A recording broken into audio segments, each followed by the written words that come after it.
The bench was already heavy with silence when the question arrived, small and trembling, like a pebble dropped into deep water.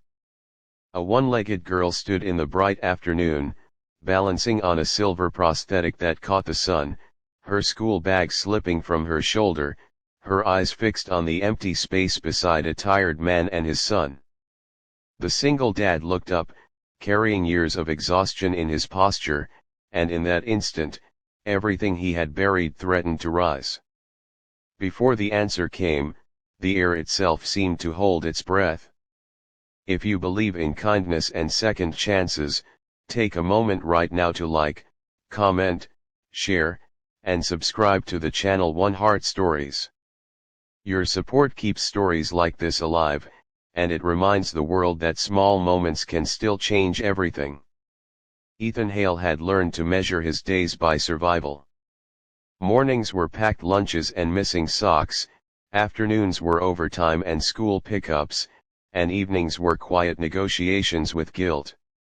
His wife had died 3 years earlier in a highway accident, leaving him to raise 8-year-old Noah alone. They had moved to a smaller apartment near the city park because rent was cheaper and the benches were free. On that afternoon, sunlight spilled across the grass and children laughed in the distance, but Ethan's chest felt tight. He was counting coins in his pocket, wondering if he could afford ice cream for Noah, when the girl approached. She looked no older than 12, her braid neat, her face brave in a way that came from practice, not confidence. Her missing leg was not hidden. It was simply part of her, visible and honest.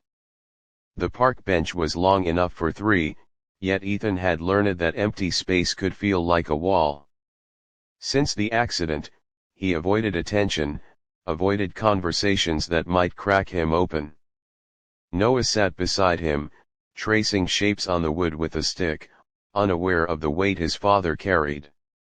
The girl waited, steady on her prosthetic, asking permission not just for a seat but for belonging. Ethan felt a familiar instinct rise, the urge to protect his son from questions, from stares, from pain he could not fix. He had failed once at keeping a family safe, and the fear of failing again had hardened him.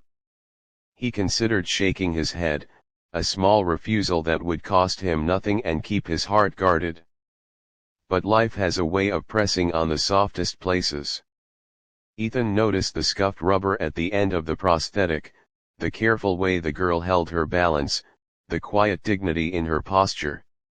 He remembered hospital hallways and the smell of antiseptic, remembered how his wife had smiled through pain so their son would not be afraid.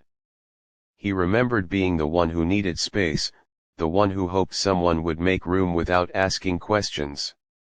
The bench, he realized, was not crowded. His heart was.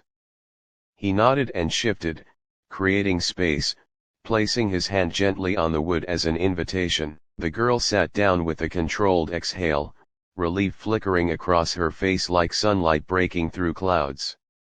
She thanked him with a smile that carried more gratitude than words could hold. Ethan felt something loosen inside his chest. Noah looked up, curious, and then smiled too, the kind of open smile only children manage, unafraid of difference. The girl's shoulders relaxed. For the first time that day, she was just a kid in a park, not a lesson or a spectacle. Minutes passed in companionable quiet.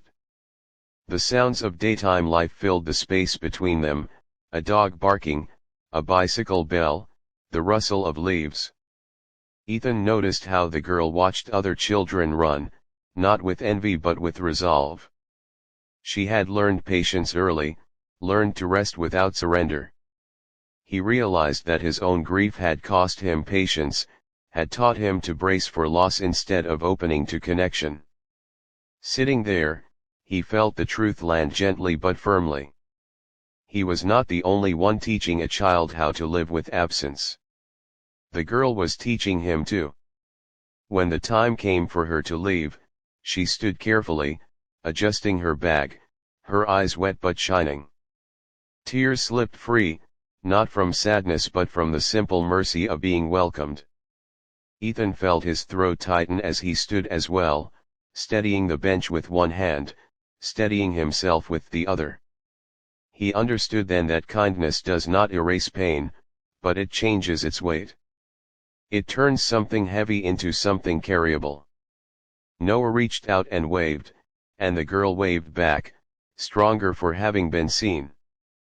The afternoon stretched on, warmer now. Ethan bought ice cream after all, deciding that some costs were investments. As they walked home, he felt lighter, not because his problems had vanished, but because he had chosen courage over caution. The bench behind them returned to being just a bench, but the moment remained, a quiet turning point in a life that had been braced too long. If this story touched your heart, please take a moment near the end to like the video, share it with someone who needs hope, and subscribe to One Heart Stories so more moments like this can reach the light.